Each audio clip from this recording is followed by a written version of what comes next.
చూస్ country delight, live better. ఇప్పుడే country delight యాప్ని download చేసుకోండి. ఆంధ్రప్రదేశ్లో ఆపరేషన్స్ మొదలు పెట్టడానికి కాగ్నిజెంట్ రెడీ అయిపోయింది. Official announcement. ఎందుకంటే ఇప్పటి వరకు ప్రభుత్వ పక్షాన జరిగినటువంటి ప్రకటనలు తప్పితే ఆ సంస్థ నుంచి అధికారిక ప్రకటన రాలేదు. ఇప్పుడు అధికారిక ప్రకటన చేసింది. 2026 నుంచి ఆపరేషన్స్ వైజాగ్లో కాగ్నిజెంట్ మొదలు పెట్టబోతోంది. దీనికి సంబంధించినటువంటి అంశాలని ట్వీట్ చేసింది కాగ్నిజెంట్ సంస్థ. ఒకసారి చూద్దాం. అది కాగ్నిజెంట్ అఫీషియల్ హ్యాండిల్లో we are setting up a new state of art campus in Visakhapatnam. So ఒక అధునాతనమైనటువంటి state of art campus ready కాబోతుంది. Spread across 22 acres in Kapuluppada IT hills, creating 8,000 new jobs with AI and digital transformation at the core.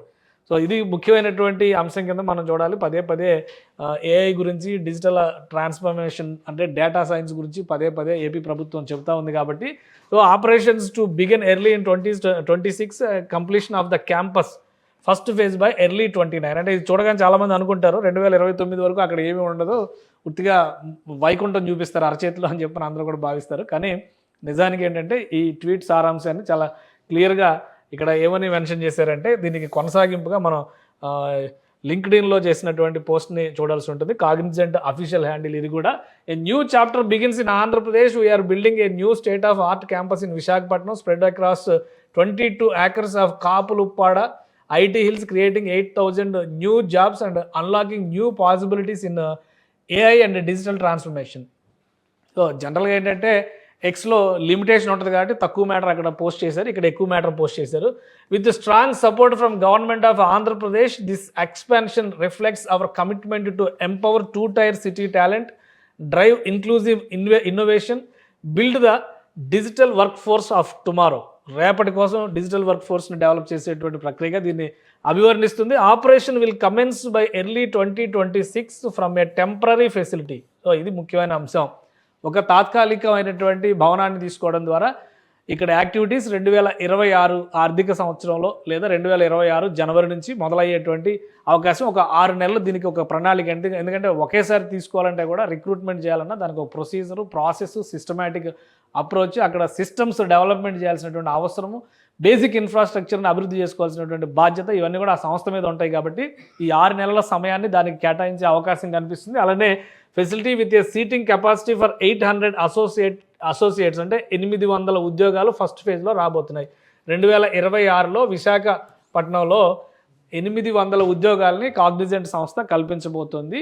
Until the completion of the new campus first phase by 2029. అప్పటి వరకు అంటే దాదాపు 3 ఏళ్ల పాటు ఈ premises నుంచే Cognizant సంస్థ పనిచేస్తుంది. 2029లో ఫుల్ ఫ్లెడ్జ్డ్ ఓన్ క్యాంపస్ మొదలైన తర్వాత పెద్ద ఎత్తున విస్తరణ కార్యక్రమాలు జరిగేటువంటి అవకాశం ఉంది. అలానే Visakhapatnam joins our growing network of delivery centres across India, including Bhubaneswar, Indore and GIFT City అంటే గుజరాత్లో ఉన్నటువంటి gift city.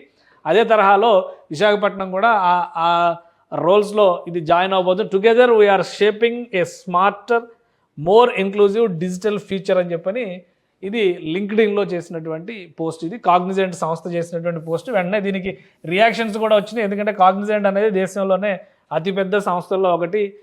IT technology services అందించడంలో ప్రత్యేకత ఉన్నటువంటి సంస్థ ఇది. అందుకనే అది షేర్ చేసినటువంటి ఈ డేటా చూసిన వెంటనే, ఈ ఇన్ఫర్మేషన్ చూసిన వెంటనే state IT minister Nara Lokesh కూడా రీట్వీట్ చేశారు.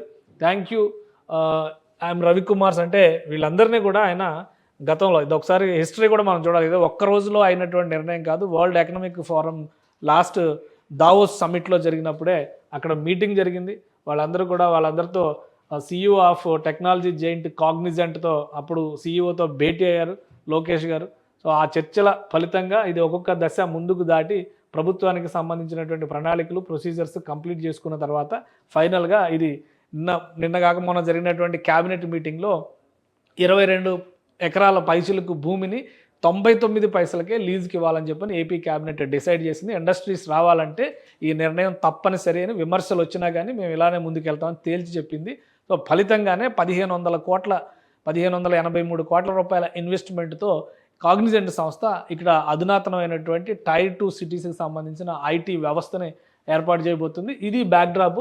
సో అందుకే లోకేష్ గారు ట్వీట్ చేశారు రవికుమార్ గారికి థ్యాంక్స్ చెప్తూ, for your kind words for choosing Visakhapatnam as a key hub for Cognizant's future. The state-of-art campus at the Kaplupada is not just an investment in infrastructure, it's a vote of confidence in the youth of Andhra Pradesh. Under the visionary leadership of CM Chandrababu Naidu garu, we are committed to transforming AP into global innovation and employment powerhouse. So together we are creating opportunities, catalyzing growth and shaping a brighter future of our people. Welcome to the Sunrise State. So sunrise స్టేట్గా గతంలో campaign చేశారు, the best yet to come అని చెప్పని అన్నారు. అంటే ఇంకా ఒక మంచి అవకాశాలు లేదా ఇంకా మంచి వార్తలు వినేటువంటి అవకాశం ఉంటుందని ఒక చివరిలో ఒక టింజ్ ఇచ్చారు లోకేష్ గారు. సో మొత్తం మీద కాగ్నిజెంట్ ఎంటర్ అవుతుంది ఆంధ్రప్రదేశ్లో విశాఖపట్నం కేంద్రంగా 2026లో 800 మంది కెపాసిటీతో ఉండేటువంటి సంస్థగా అక్కడ కార్యకలాపాలు ప్రారంభించబోతుంది. 2029 నాటికి permanent campus first phase complete అవుతుంది. సో 8,000 ఉద్యోగాలు ఇచ్చేటువంటి బాటలో అడుగులు ముందుకు పడేటువంటి అవకాశం ఉంటుంది. సో ఏపీలో ఉన్నటువంటి యువతకి ప్రధానంగా ఐటీ జాబ్స్ పైన ఆధారపడాలని ఆశిస్తున్నటువంటి వాళ్ళకి ఇది ఖచ్చితంగా శుభవార్త. సుమన్ టీవీలో మీ పర్సనల్ అండ్ బిజినెస్ ప్రమోషన్స్ కోసం కింది నెంబర్కి కాంటాక్ట్ చేయండి.